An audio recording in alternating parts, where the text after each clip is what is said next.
Dans une sortie vidéo le dimanche le 7 juillet 2024, le journaliste Ferdinand Haïté parle de Kepalimé qui est transformé en Sodome et Gomorrhe, le lieu de débauche des gens. Il décrit la principale ville des plateaux ainsi, parce que ses enquêtes en qualité de journaliste d'investigation l'ont conduit à trouver un phénomène de dépravation des mœurs qui y prend racine et qui a des effets dévastateurs sur les populations, particulièrement les élèves.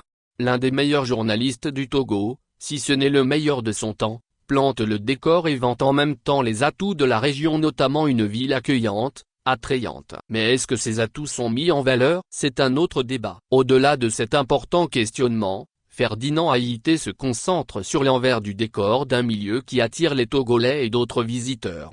Quel est alors ce côté sombre de Kepalimé? Le revers de la médaille est un phénomène de prostitution généralisée qui touche principalement les élèves. Cette prostitution de masse est organisée par des réseaux de proxénètes qui recrutent les filles dans les établissements scolaires et qui les mettent à disposition des visiteurs dans les hôtels. Le phénomène prend de l'ampleur et touche énormément les élèves. L'auteur de l'enquête insiste sur la jeunesse parce que ce phénomène de proxénétisme est en train de détruire la jeunesse et surtout les élèves. Pourquoi parle-t-il de destruction de la jeunesse? Le proxénétisme détruit la jeunesse à travers la transmission notamment du VIH/SIDA, de l'hépatite que les victimes contractent et risquent de transmettre à leurs copines et copains élèves, situation qui est extrêmement dangereuse pour notre pays. On sait qu'à Kepalimé, il y a des réseaux qui s'organisent qui partent de Lomé pour aller faire des partous avec les filles à Kepalimé. Le phénomène est en train de toucher tous les domaines parce que demain, les proxénètes vont commencer par utiliser les filles mineures, s'ils ne les utilisent pas déjà, relate le brillant journaliste. Après avoir fait l'état des lieux de la situation sodome-gomorrienne de Kepalimé, l'investigateur analyse les causes qui sont par exemple la pauvreté, l'absence de structure adéquate pour la jeunesse, le laxisme des autorités religieuses, traditionnelles et publiques, l'absence des parents dans l'éducation des enfants, le manque de veille citoyenne de la population et le peu d'engagement des associations et de la diaspora. Comme il est de rigueur dans ses sorties, Ferdinand Haïté propose toujours des pistes de solutions aux faits qu'il investigue. Sur le cas Kepalimé, il n'a pas dérobé à cette démarche rigoureuse qu'on lui connaît. Aussi, lance-t-il un appel aux parents, à la population, aux mouvements citoyens, aux autorités locales, au gouvernement central pour la prise d'actions immédiates, adéquates, urgentes et durables. Au menu de ces engagements, se mélange la surveillance citoyenne, le signalement à la police, le renforcement de l'autorité parentale, une réflexion commune des autorités locales sur la problématique, la prise de mesures nécessaires et leur mise en œuvre. Dans son intervention dominicale sur le proxénétisme de masse, Ferdinand Haïté, qui est un journaliste d'investigation de premier plan, touche une question sociale et sociétale extrêmement importante et lance un appel à l'action en vue d'y répondre. Pourquoi les Togolais doivent-ils répondre rapidement à cet appel? Prêter une oreille attentive à l'investigation. La population, les parties prenantes, les autorités locales et le gouvernement se doivent de prêter une oreille attentive à l'alerte de Ferdinand Haïté pour des raisons évidentes suivantes. 1. La jeunesse et l'école, cœur du développement de toute société. Tant vaut l'école, tant vaut la nation, affirme S.E.Mgna Yadema, timonier national et général d'armée. L'ancien chef d'État a compris le rôle crucial que joue l'école dans le développement d'un pays. Et qui dit école, dit nation, parce que les jeunes scolarisés, formés, qui acquièrent des connaissances et des compétences deviennent plus tard, la relève qui construit solidement et durablement un pays. C'est pour cela que toute action publique alloue une part importante du budget à la scolarisation et à la formation. L'État togolais comprend cette nécessité et depuis 2020, a augmenté de 52% le financement destiné à l'éducation. Le ministre de tutelle nommément le ministère des enseignements primaires, secondaires, techniques et de l'artisanat a à cœur de promouvoir l'éducation et particulièrement celle des filles. Il prend alors de mesures qui garantissent notamment la parité de la scolarité filles-garçons, la lutte contre le harcèlement sexuel des élèves.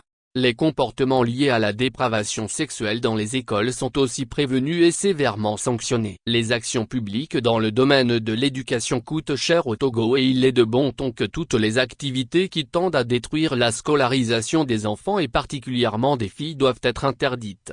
Le phénomène de prostitution généralisée qui touche les élèves et dont parle Ferdinand Haïté est effectivement dommageable au développement du Togo et doit être enrayé. 2. La santé de la jeunesse, moteur du développement. Si l'école est au cœur du développement d'une nation, la santé en est le carburant. La tradition togolaise valide ce postulat, c'est pourquoi au Togo, le premier vœu que les uns et les autres souhaitent est la bonne santé.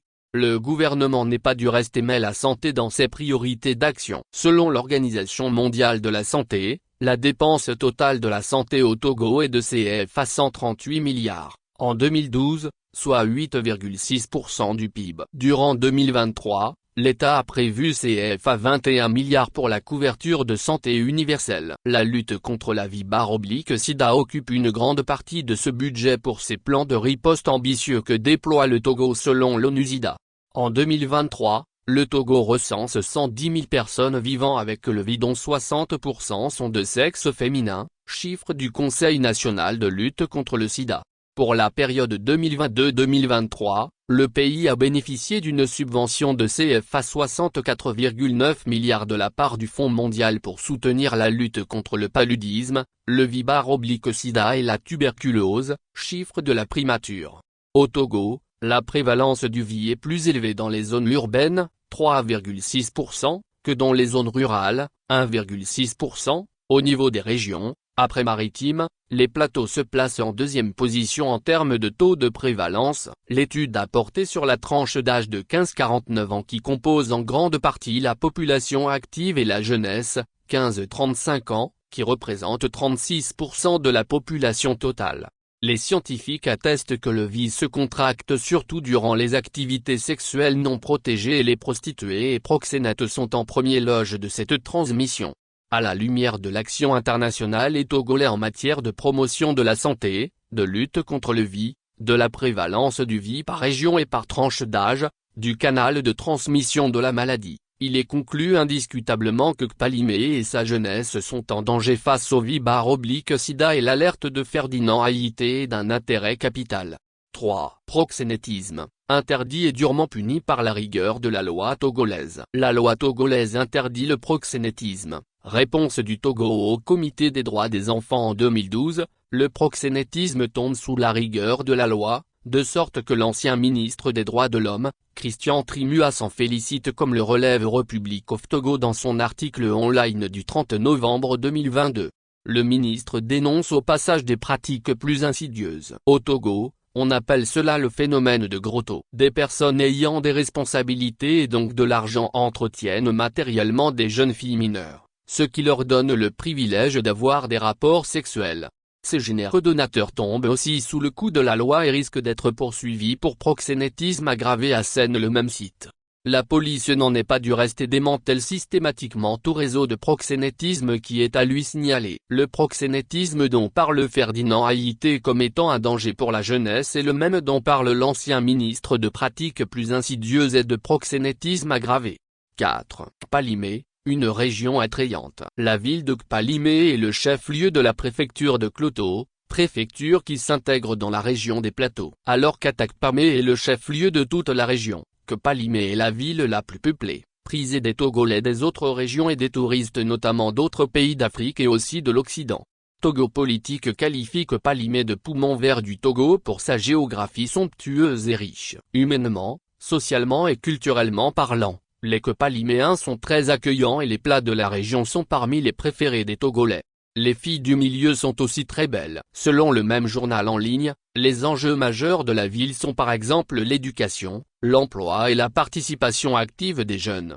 Qualifier la ville de Kpalimé d'une ville accueillante et attrayante comme le fait l'auteur et la prévenir de toute souillure n'est donc qu'une pure réalité. Rebâtir Sodome. Le résultat de l'investigation du journaliste Ferdinand Haïté sur la prostitution et le proxénétisme dans la ville de Kpalimé est une matérialité et les pistes qu'il trace pour y mettre fin sont en parfaite adéquation avec une participation citoyenne des populations et les priorités de l'action publique de l'État togolais. Cet appel doit donc nécessairement être attendu, amplifié en premier lieu par les Togolais de la région et au-delà, les Togolais dans leur entièreté. De manière urgente, le maire de la ville doit rapidement convoquer une assemblée communale et mettre la prostitution et le proxénétisme à l'ordre du jour. À l'issue de cette rencontre capitale, des décisions rigoureuses, vigoureuses, définitives doivent être arrêtées et mises en application sur le champ. Un conseil de la diaspora de Kloto doit être constitué et qui s'implique de manière déterminée dans l'application des résolutions. Sodome doit être rebâtie et sa brillance partagée avec les autres villes du Togo qui font face à un mal similaire.